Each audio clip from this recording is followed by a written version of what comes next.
Hello everyone and welcome back. My name is Andy Fellows. I make videos on destructive cults, damaging norms and just generally bad ideas. If you're new to the channel, you may not have heard me mention my Patreon. Before we get into the video, let me just take a second to tell you a little bit about that.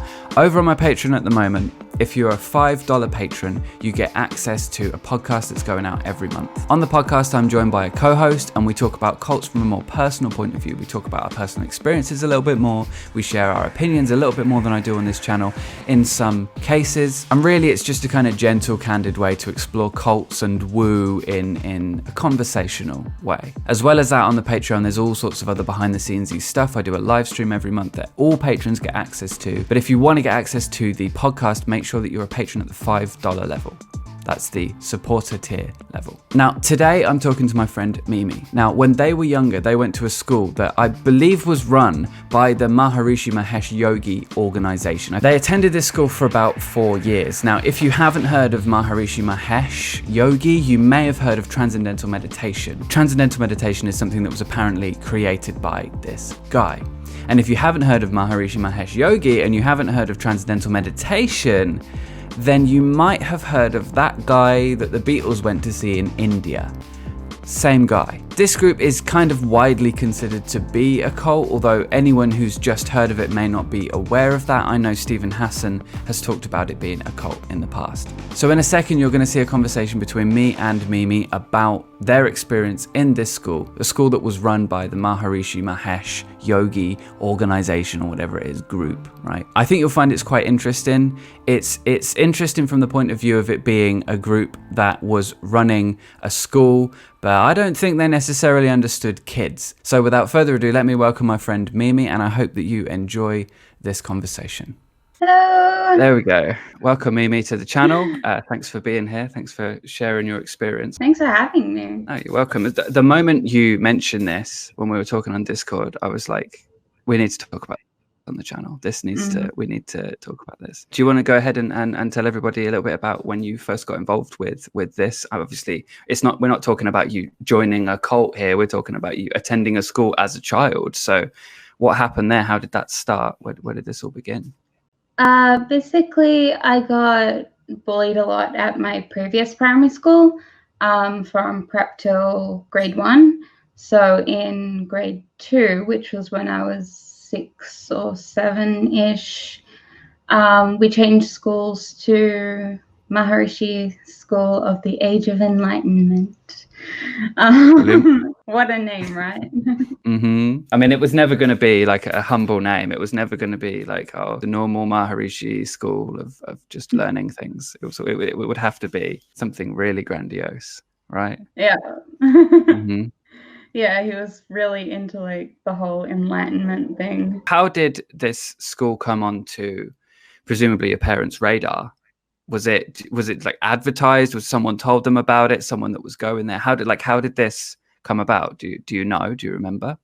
I'm not exactly sure, but I know that it was near where we lived, so it might have been a regional thing. But yeah, I'm pretty sure that they heard it in the news somewhere, and they were like, "Sounds good." First error.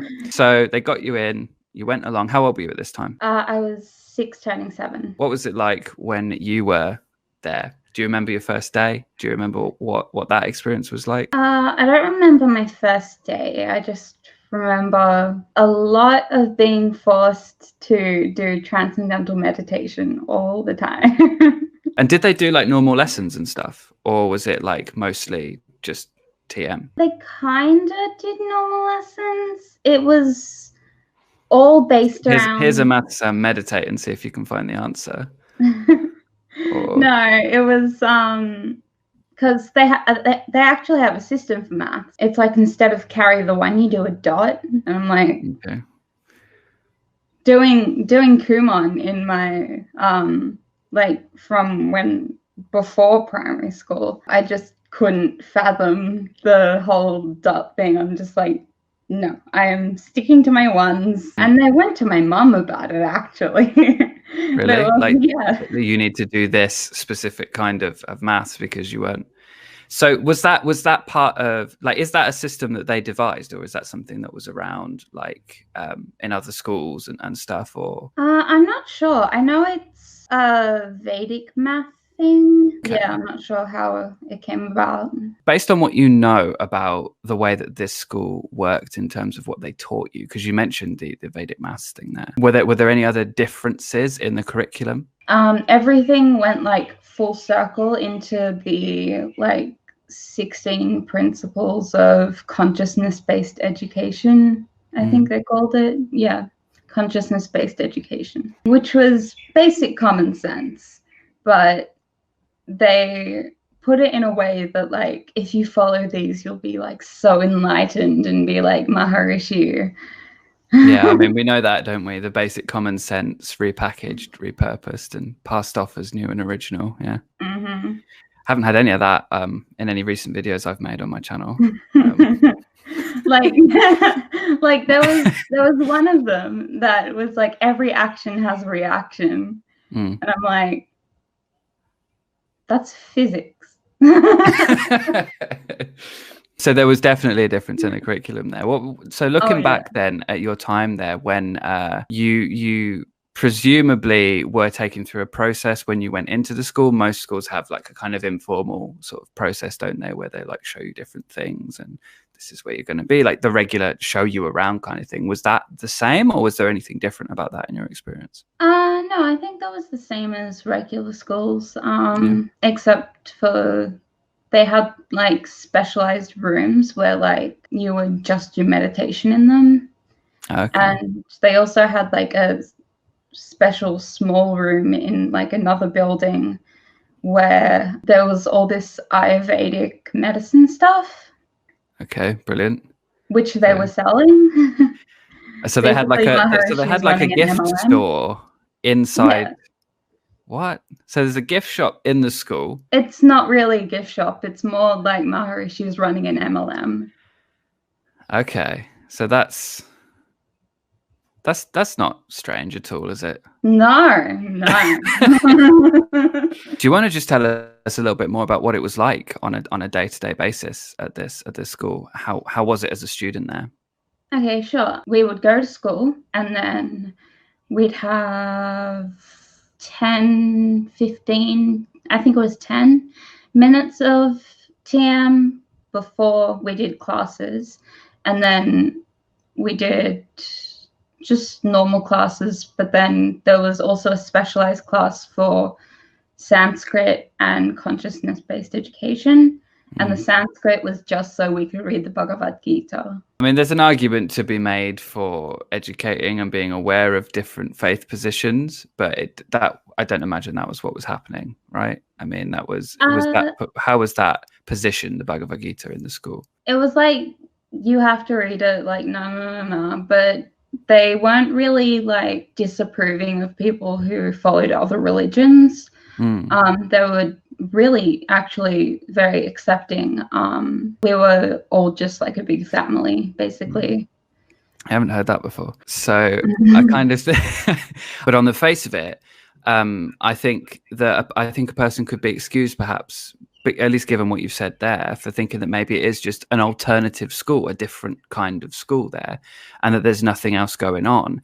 Would you say that there is something else going on in terms of children being perhaps indoctrinated into this other way? Obviously, we've talked about the meditation thing there. And the moment that you say 10 minutes of meditation before this or that, I think, right. So maybe 10 minutes of meditation here or there's not bad. 10 minutes of transcendental meditation perhaps starts to err on, for me, troubling because of the nature of it. For anyone who's not familiar, would you like to just give people a little bit of a overview as to what transcendental meditation is? Transcendental meditation is a silent mantra meditation. Basically, everyone is given a mantra and they're told to continually recite it in their head, like all the time. You have to have your eyes closed during it, unless you're doing walking meditation. None of the children really did any of that, honestly. Like, we all just wanted to do walking meditation because, like, we could just follow everyone in the line. Yeah. Something to do, isn't it? When you're a kid, if someone says sit down and essentially do nothing, not many kids are going to be up for that, right? Yeah, everyone had their eyes open during the sitting down meditation. Are the teachers watching over you, ensuring that you're doing this, or are they doing it themselves and unaware that you're not doing it, or like what's happening there? A bit of both. They would sit there with their eyes closed for like, I don't know, maybe 2 minutes. Then they'd open their eyes and see if anyone else was opening their eyes. And then they just stare at them until like, you close your eyes again. It's interesting because obviously adults doing this kind of thing, the adult on some level is there, like they know why they're there, or they've chosen to be there. And obviously when we get into issues of like undue influence and so on and so forth, that starts to, the pool gets muddied a little bit. But an adult is typically more disciplined, is typically there for a reason, whether that is like a reason they're aware of, or like there's two reasons: the reason they think they're there, and then the reason that they're actually there, you know, all that kind of stuff. When it's a kid in that situation, they're there because they've been plonked there by a parent, presumably. And you say just sit and do nothing, or to a kid that you're saying sit and do nothing, or sit there and repeat this mantra. Especially one with ADHD. Well, there you go. Right. I mean, that, yeah, immediately some problems present themselves, I think. Where do you feel this school fulfills the bite model? Where do you feel that the points on the bite model are hit by this school based on your experience? I've got financial exploitation, manipulation, or dependence. Basically, we were forced to pay $4,000 to get a mantra so that we could do transcendental meditation. Holy shit, that's a hard word to say. So was that additional to the fees of actually attending the school? Yeah, it was. Yeah. And if you didn't do that, you weren't allowed to attend, or what was the situation there? I'm not exactly sure. Okay. Yeah, I think everyone just went along with it because that's what everyone did. But yeah, basically you paid $4,000 for someone to light some incense, say a prayer in Sanskrit, play some music, and then tell you that your word or your mantra was the same thing as every other student. And you mentioned this before, that they would give you the mantra, or they gave you the mantra, and then afterwards they said, "Don't tell anyone," right? Is this what you said? But then you did. They would say, "Don't tell anyone. Don't ever tell anyone your mantra, or the meditation won't work anymore." And it's like, don't tell anyone what you wished for when you blow out the candles on your cake, otherwise it won't be true, basically, right? And one day me and all the year 6 people, we were sitting in a circle, and we were like, "Hey, are the teachers gone? Okay, good. What's your word?"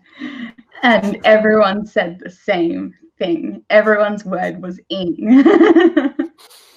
You would kind of hope that they would have at least varied it a little bit and just like picked 3 words or something and just scattered them about, just like, okay, 1 2 3 1 2. You know what they do when they go, right, you're a 1, you're a 2, you're that's very little effort there.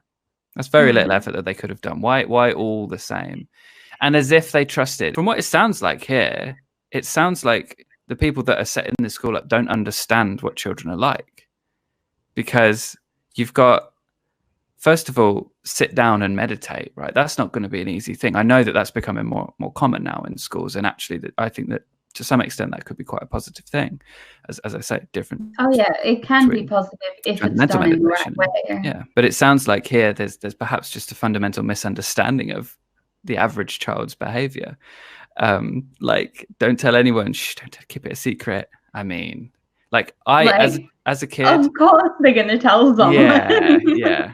I mean, I think there's a bit more incentive to keep your wish when you blow out your candles on your birthday cake to yourself, because it's like, I want that wish to become true, to come true. But in this kind of a situation, you don't really care. Yeah.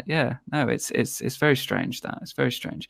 So it sounds like what this may be, knowing a little bit about what the group's like in general, this perhaps is an attempt to bring children up in a way that they would be sympathetic to the group as they get older and perhaps go along with it and keep going. I know you mentioned before parents, or guardians or whatever, are also encouraged to do some kind of meditation. Some of the parents and some of the older children of the more indoctrinated parents, I guess you would say, went and did yogic flying, which is a whole different can of worms. Yogic flying is basically the same meditation, but you're hopping all the time. There's funny videos on YouTube. You should check it out. And I've seen a few myself. You're basically doing a frog hop and just repeating the word in your head. And the whole idea is that if you become enlightened enough, then you can fly. Fast and loose with the word flying, I think. Yeah. And there was also, like in the past, way before the schools were a thing,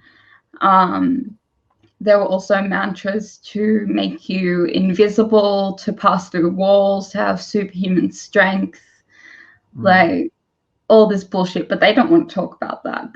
It's not a thing you talk about, right?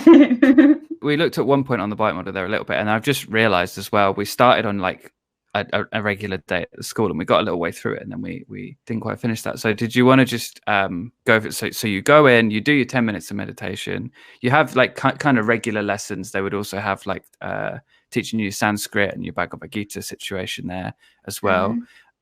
Presumably you would have your regular kind of breaks and lunch times and stuff. Yep. But they would also, what was I going to say? They would also teach really, really catchy songs that like stuck in your head all the time for each of the principles of the consciousness-based education stuff.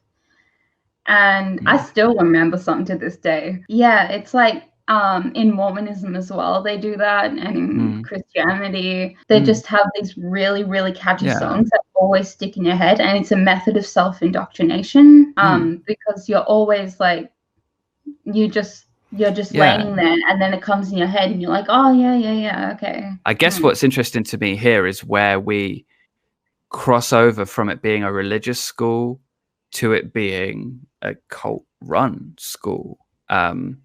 And obviously talking about the bite model, that's definitely part of how we can draw that distinction, I think. But so before we get back to the bite model, your regular day there, you've got your lessons separated out as anyone else. You've got your your breaks and your lunches and all that kind of stuff set up. Was there anything of a normal day that you would say was different to a non-transcendental meditation run school? Besides all the religious gobbledygook? Yes, actually. All the teachers were parents of the students. Some weren't even qualified to teach. So interesting.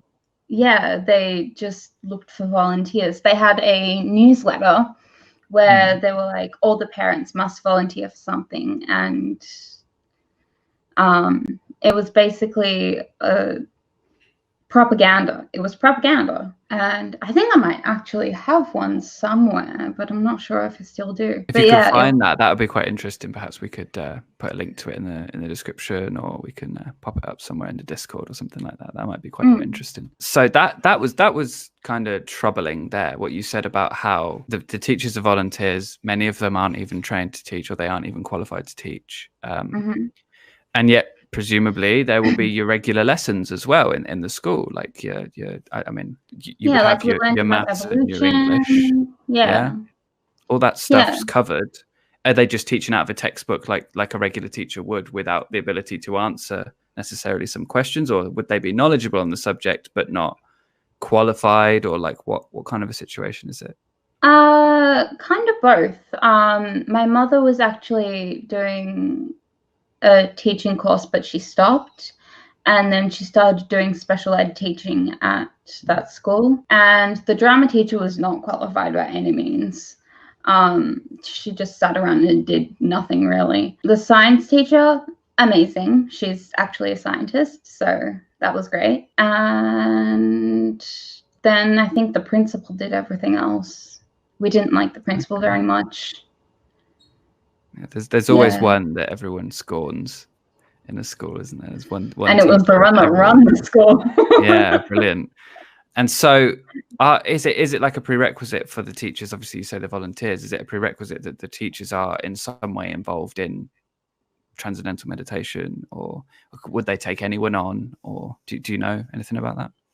Most of them did. I know my mother and my father, they did transcendental meditation maybe twice a week at home. But I also know of a family that was like so indoctrinated in the Ayurveda thing. They also taught us Ayurveda and Vedic medicine, and it was terrible. They did transcendental meditation like more than 4 times a day. They also, before school and after school, apparently rubbed down their body with sesame oil, I think.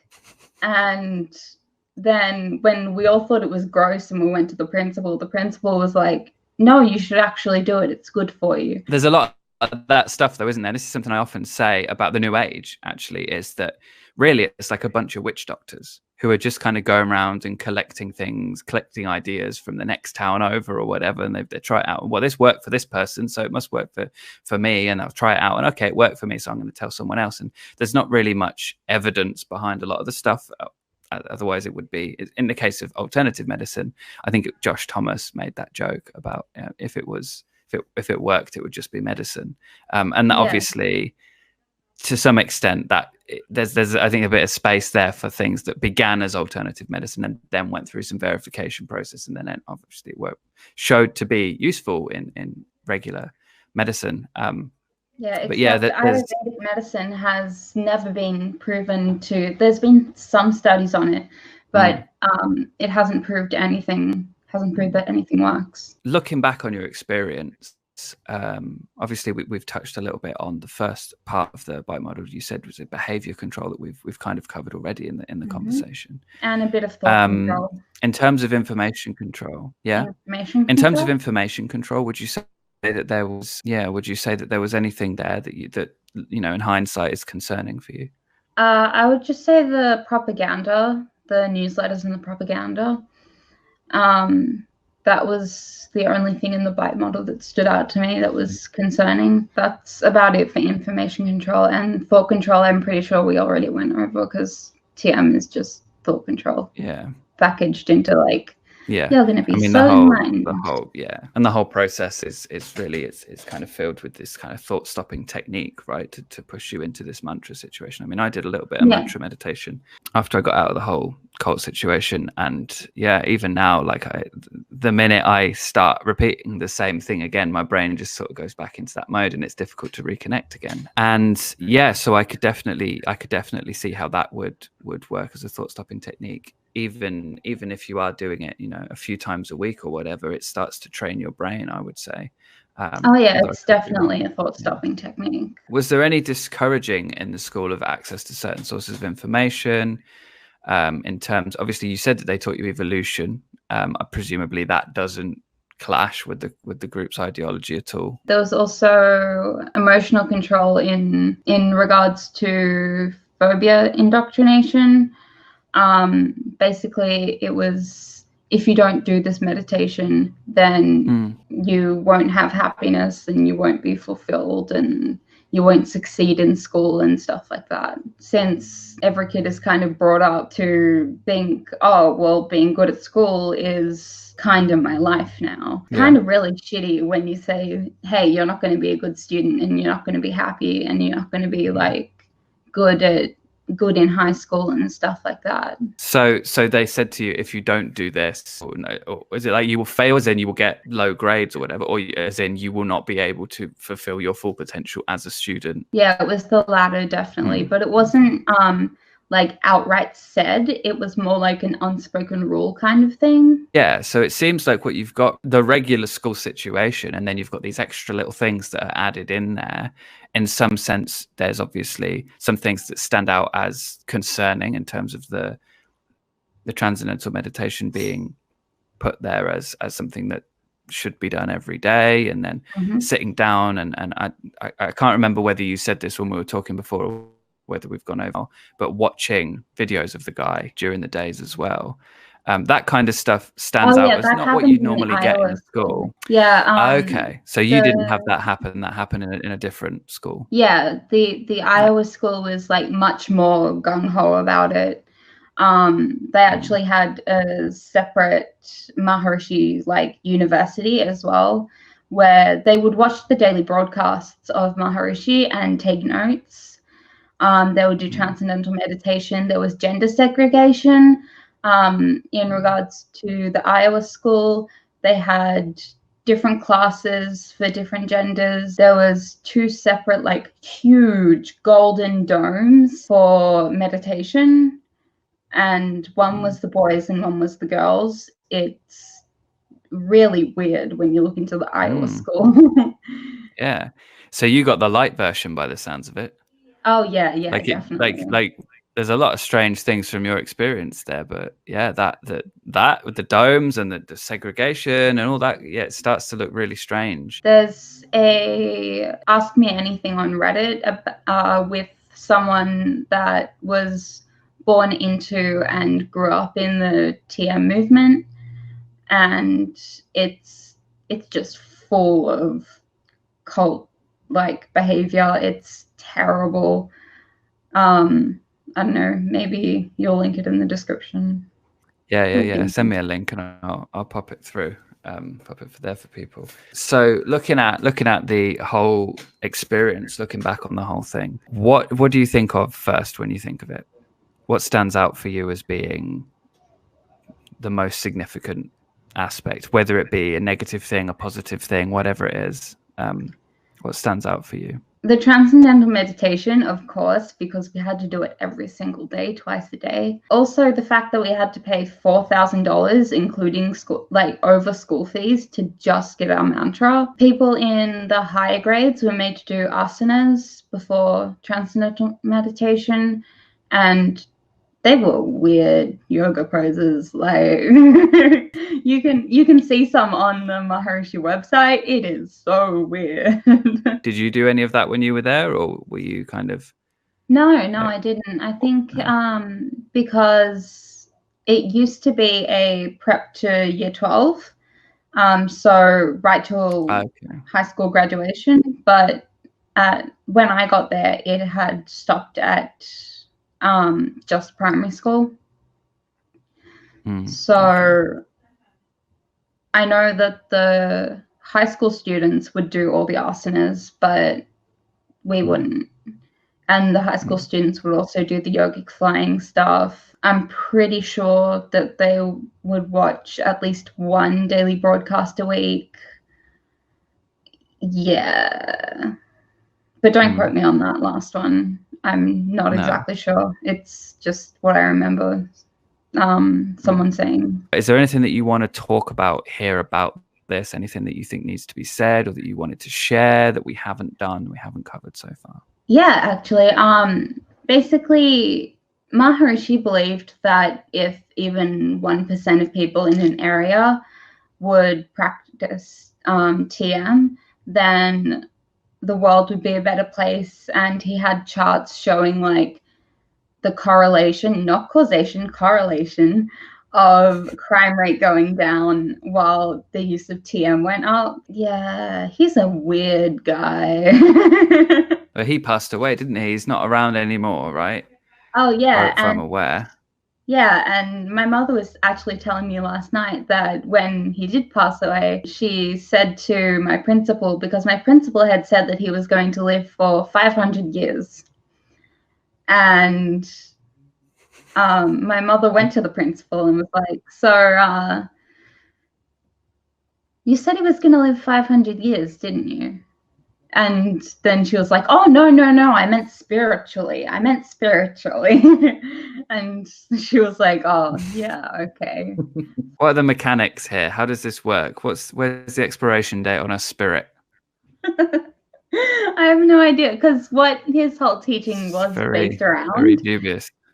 what his whole teaching was based around was the unified field theory. I don't really know much about it. I haven't looked into it, but I do know that it's really weird and really new agey. And I'm pretty sure that's what Teal Swan is like stolen something from. Maybe. It's basically the whole. Maybe. I mean, the whole she's we're all from connected everywhere. shit. Yeah. And of course, that bridges into sacred science a little bit there, doesn't it? Which is one of Lifton's 8 points on the thought reform criteria. I feel that is a kind of example of the sacred sciencey thing. This whole like unified field thing, and if certain people, what do you say, 1% of people are doing? Yep. What was it? 1% of people are doing the meditation. Yeah, if then that 1% in an area. He actually made graphs showing that you should do transcendental meditation because crime rates will go down, and like we're doing it for the good of the community, etc., etc. Interesting. Higher purpose there as well, which kind of falls a little bit under the mystical manipulation thing too. Oh, I almost forgot.